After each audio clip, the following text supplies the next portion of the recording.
Hello friends, welcome back to English with Anil Solanki. दोस्तों, आज हम जानेंगे सी अक्षर या आज हम जानेंगे अंग्रेजी वर्णमाला का सबसे खास अक्षर सी के बारे में। क्या आप जानते हैं सी कभी ख, कभी छ, कभी स, कभी श बन जाता है और कभी कभी यह सुना ही नहीं देता।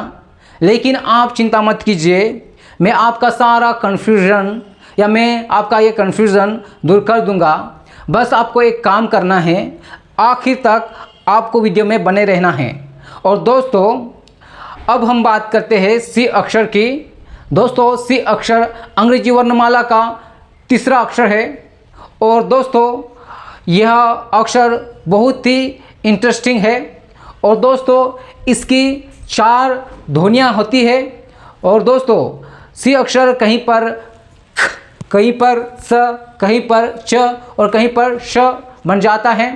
तो दोस्तों, यदि आप शब्द देखते हैं और शब्द में आपको सी दिखाई देता है तो आप कन्फ्यूज़न होते हैं कि नहीं, क्योंकि सी हर जगह एक जैसा तो आवाज़ नहीं करता है, कहीं पर अलग अलग आवाज़ करता है। तो कहाँ पर इसका आवाज़ क होगा और कहाँ पर इसका आवाज़ स होगा और कहाँ पर इसका आवाज़ च होगा, कहाँ पर इसका आवाज़ श होगा। फिर यदि आपको कन्फ्यूज़न है तो आप चिंता मत कीजिए, बस वीडियो के आखिर तक बने रहिए, आपको ऑटोमेटिक समझ में आ जाएगा। तो दोस्तों, हम देखते हैं सी की पहली ध्वनि। सी की पहली ध्वनि है दोस्तों स। और कब हम इसे स बोलेंगे, और इससे पहले हमें यह समझना होगा कि सी अक्षर का सही उच्चारण क्या है। हाँ दोस्तों, सी साउंड निकालने के लिए या सी ध्वनि निकालने के लिए हमें अपनी जीभ को ऊपर वाले दांतों के ठीक पीछे रखना है और हवा को बाहर छोड़ना है। इस तरह से यह आवाज़ निकलता है। और इसका दूसरा आवाज़ ये है दोस्तों, यहाँ पर आप देख सकते हैं। तो आप कन्फ्यूज़न में हो जाओगे कि ये दोनों साउंड तो एक जैसे है। इस तरह से आप कन्फ्यूज़न में हो जाओगे, तो आप कन्फ्यूज़न में मत होना। इसका साउंड है श, इस तरह से श, और इसका है स। इस तरह से आवाज़ निकलता है। और कब सी का साउंड स निकलता है, आप थोड़ा ध्यान दीजिए। यहाँ पर लिखा है सी के बाद, है ना दोस्तों, ध्यान दीजिए। सी के बाद ई आता है, आई आता है या वाई आता है, तो सी का साउंड स होता है। हाँ दोस्तों, सी के बाद आता है तो इसका साउंड स होता है। आप यहाँ पर शब्द देख सकते हैं, यहाँ पर आपको दिखाई दे रहा है सी, और सी के बाद आई आया है। तो सी के बाद ये वाला आई, ये और ये वाला आई तो सेम है ना। तो सी के बाद आया है तो हम क्या देखे थे, सी के बाद आई आता है तो इसका साउंड स होता है। तो यहाँ पर भी सी के बाद आया है तो इसका साउंड क्या होगा, आप बता दो। इसका साउंड होगा स। तो इसे बोलेंगे सिटी। सिटी का मतलब होता है शहर। और दूसरा शब्द हम देखते हैं, यहाँ पर भी तो सी आया है ना दोस्तों, आया है कि नहीं, आप बताओ। आया है। और यहाँ सी के बाद ई भी तो आया है ना, आप बताओ ना दोस्तों, आया है कि नहीं, आया है। तो यहाँ पर ई आया है ये वाला, तो हम क्या देखे थे, इसका साउंड यही होगा स। तो आप कभी भी सी के बाद ई देखो तो आप आंख बंद करके नहीं, आंख बंद करके तो आपको दिखाई नहीं देगा, आंख खोल के आप इसे स बोल देना। जब कभी भी ई दिखाई दे या आई दिखाई दे या वो आई दिखाई दे तो यहाँ पर इसका साउंड क्या है, संछ। संछ का मतलब होता है केंद्र। और दोस्तों, आप यहाँ पर भी शब्द देख सकते हैं। सी के बाद यहाँ आपको सी दिखाई दे रहा है और सी के बाद क्या आया है, वाई आया है। सी के बाद तो यहाँ पर भी वाई आया है। तो आप मुझे बताओ ना, ये वाला वाई और ये वाला वाई तो सेम है ना, तो इसे हम क्या बोलेंगे, इसे हम स बोलेंगे ना, साइकिल। इसे बोलेंगे साइकिल। और साइकिल का मतलब होता है द्विचक्रीय वाहन। और दोस्तों, एक्सेप्शन भी होते हैं, ऐसा नहीं कि हर शब्द में सी के बाद ये 3 अक्षर आते हैं तो इसका साउंड स ही होता है। पर अधिकतर शब्द में या ज़्यादातर शब्द में इसका साउंड स ही होता है। बस गिने चुने शब्द में, मैं क्या बोल रहा हूं दोस्तों, ध्यान दीजिए, गिने चुने शब्द में इसका साउंड सेम नहीं होता है। यहाँ पर आप देख सकते हैं सी के बाद यहाँ पर क्या आया है, ये वाला ई आया है, पर यहाँ पर इसका साउंड है ख ख। तो इसे हम बोलेंगे सोख। सोख, और सोख का मतलब होता है फुटबॉल। और दोस्तों ध्यान दीजिए, अब हम आते हैं सी की दूसरी ध्वनि पर। यहाँ पर सी की दूसरी ध्वनि क्या है, ख, इस तरह से है। पर ब्रिटिश इंग्लिश में इसे बोलते हैं ख और हिंदी में इसे बोलते हैं क।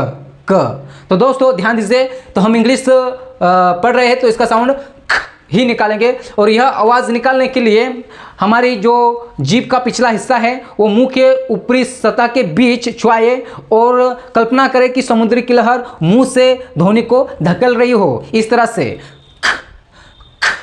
तो इसे हम बोलेंगे कैट।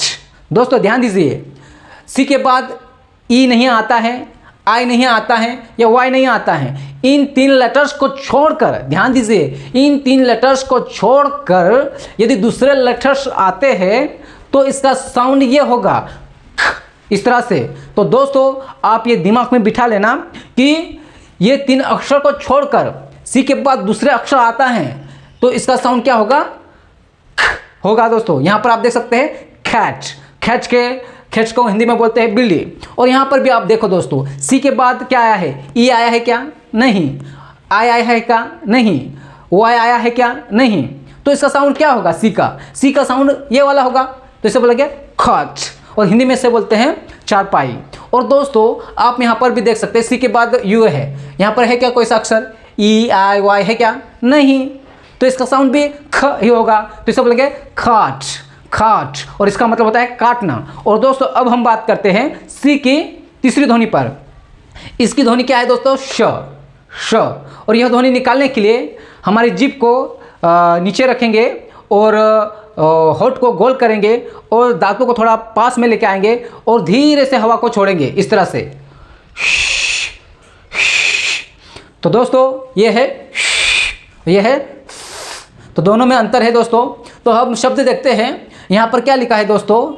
फाइनेंशियल, इस तरह से बोलेंगे ना, क्योंकि सी के बाद तो ये वाला आई आया है, तो इसे हम सब बोलेंगे ना, सही कि इसे हम बोलेंगे फाइनेंशियल। नहीं, हमें रट्टा नहीं मारना है, हमें समझना है। यहाँ पर तो आई आया है, मैं मानता हूँ, ये वाला आई और ये आई वाला आई सी के बाद आया है, ये मैं मानता हूँ। पर इसके बाद आई भी तो आया है ना दोस्तों। ये आपको ये आई तो दिखाई दे रहा है ना, ये भी तो आया है। तो यहाँ आप ध्यान दीजिए, सी के बाद आई आता है या आई आता है या ई आता है या ए आता है या आई ओ यू आता है सी के बाद, तो इसका साउंड क्या होगा? इसका साउंड श होगा। तो यहाँ पर भी देखो ना, आई के बाद आई आया है, ये वाला अक्षर आया है, तो आप आँख बंद करके आप बोल सकते हैं। मेरे कहने का मतलब है कि आई और ए दिखाई दे तो इसका साउंड सी का श होगा। तो इसे हम क्या पढ़ते हैं? फाइनेंशियल, और इसका मतलब होता है वित्तीय। और दोस्तों आप यहाँ पर देखो, ये सी तो है ना, और सी के बाद ई है और ए है, ये वाला ई और ए, सी के बाद ई और ए आपको दिखाई दे रहा है ये वाला। तो यहाँ पर भी तो इसका साउंड श ही होगा ना। आप बताओ ना दोस्तों, सही होगा। तो इससे सी को हम बोलेंगे ओशन, और ओशन का मतलब होता है महासागर। और दोस्तों आप यहाँ पर भी तो देखो, सी के बाद ये वाला आया है आई ओ यू, तो यहाँ पर आई ओ यू आया है, तो आप बताओ इसका साउंड क्या होगा? यहाँ पर सी का साउंड श ही होगा ना। तो इसे हम क्या बोलेंगे? प्रेशस।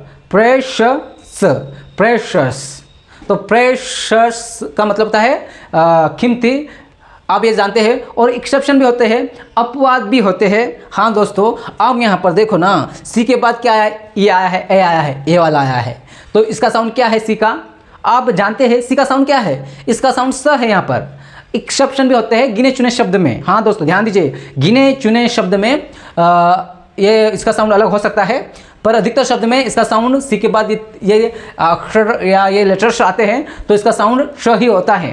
तो इसे खंसील पढ़ते हैं, इसे कंसील बोलते हैं। और कंसील का मतलब होता है छिपाना। और दोस्तों अब हम बात करते हैं सी की चौथी ध्वनि पर। यहाँ पर सी की चौथी ध्वनि क्या है दोस्तों? च है। और यह ध्वनि निकालने के लिए दोस्तों हमारी जीभ की नोक ऊपर वाले दांतों के ठीक पीछे रखना है, थोड़ा सा दबाव देने के बाद हवा को अचानक छोड़ना है इस तरह से, तो इसका साउंड ये है। और दोस्तों सी का साउंड च कब आता है? जब सी के बाद एच अक्षर आता है या एच लक्षण आता है तो इसका साउंड च होता है। हाँ दोस्तों, तो यहाँ पर देख सकते हैं आप, सी के बाद यहाँ पर एच आया है, तो आप बताओ इसका साउंड क्या होगा। सी के बाद एच आता है तो इसका साउंड च होता है, तो इसे हम बोलेंगे टॉर्च, टॉर्च, और इसका मतलब होता है मशाल। और आप यहाँ पर भी देख सकते हैं सी के बाद एच आया है, तो दोस्तों सी के बाद एच आया तो इसका साउंड क्या होगा, ये वाला होगा, सी का च, तो इसे बोलेंगे हम मार्च, ये मार्च महीना है। और दोस्तों यहाँ पर भी आप देख सकते हैं सी के बाद यहाँ पर क्या आया है, एच आया है, और एच आया है तो इसका जाहिर सी बात है कि यहाँ पर भी इसका साउंड च ही होगा, तो इसे हम बोलेंगे चैप्टर, चैप्टर। और चैप्टर का मतलब होता है अध्याय। दोस्तों एक्सेप्शंस भी होते हैं, यहाँ पर भी सी के बाद एच आया है तो यहाँ पर इसका साउंड च नहीं है, इसे केमिस्ट नहीं बोलेंगे, इसे बोलेंगे केमिस्ट। केमिस्ट का मतलब होता है रसायन शास्त्र, रसायन शास्त्र। तो दोस्तों ध्यान दीजिए और आप गौर फरमाइए और ध्यान दीजिए, सी अक्षर एस के बाद और खे या क्यू से पहले आए वह आमतौर पर मौन होता है। ध्यान दीजिए दोस्तों, सी अक्षर एस के बाद आए, यहाँ पर एस के बाद आया है तो यहाँ पर सी अक्षर क्या है, साइलेंट है, यह कुछ नहीं बोलता है, यह चुप हो जाता है। यहाँ पर यह चुप है, यह कुछ नहीं बोल रहा है, तो इसे हम बोलते हैं सेंट, सेंट, और इसका मतलब होता है सुगंध। और यहाँ पर आप देख सकते हैं, यहाँ पर भी तो कई लेटर है ना, और कई लेटर से पहले सी आया है ना, तो ख से पहले आता है, यहाँ पर एस के बाद है, और यहाँ पर सी ख से पहले सी आता है, तो यहाँ पर क्या, सी साइलेंट होता है, चुप हो जाता है, तो यहाँ पर इसे क्या पढ़ते हैं, लॉक, लॉक। और लॉक का मतलब होता है ताला। और दोस्तों दूसरा शब्द हम देख सकते हैं क्यू, यहाँ पर देख सकते हैं ना, क्यू से पहले या क्यू से पहले सी आया है, तो आप बताओ इसका साउंड क्या होगा, ये आवाज़ करेगा क्या, नहीं, ये चुप हो जाएगा, तो इसे बोलेंगे अक्वाइट। अक्वाइट का मतलब होता है बरी करना। और दोस्तों मैं आशा करता हूँ ये आप समझ गए होंगे। और आप ध्यान दीजिए, सी के बाद ई आता है, आई आता है या वाई आता है, तो इसका साउंड क्या होगा, स। और इनके अलावा दूसरे अक्षर आते हैं या दूसरे लेटर्स आते हैं सी के बाद, तो इसका साउंड होगा क, ख और ख, इस तरह से होगा। और सी के बाद आई आता है, आई आता है, या ई आता है, या ए आता है, या आई औ यू आता है, तो इसका साउंड होगा श। और इसके बाद एच आता है तो इसका साउंड होगा छ, छ होगा। तो दोस्तों मैं आशा करता हूँ ये आप समझ गए होंगे। और दोस्तों अगले वीडियो में हम अंग्रेजी वर्णमाला के अक्षर डी के बारे में सीखेंगे। तब तक सीखते रहिए, मुस्कुराते रहिए। मिलते हैं अगले वीडियो में।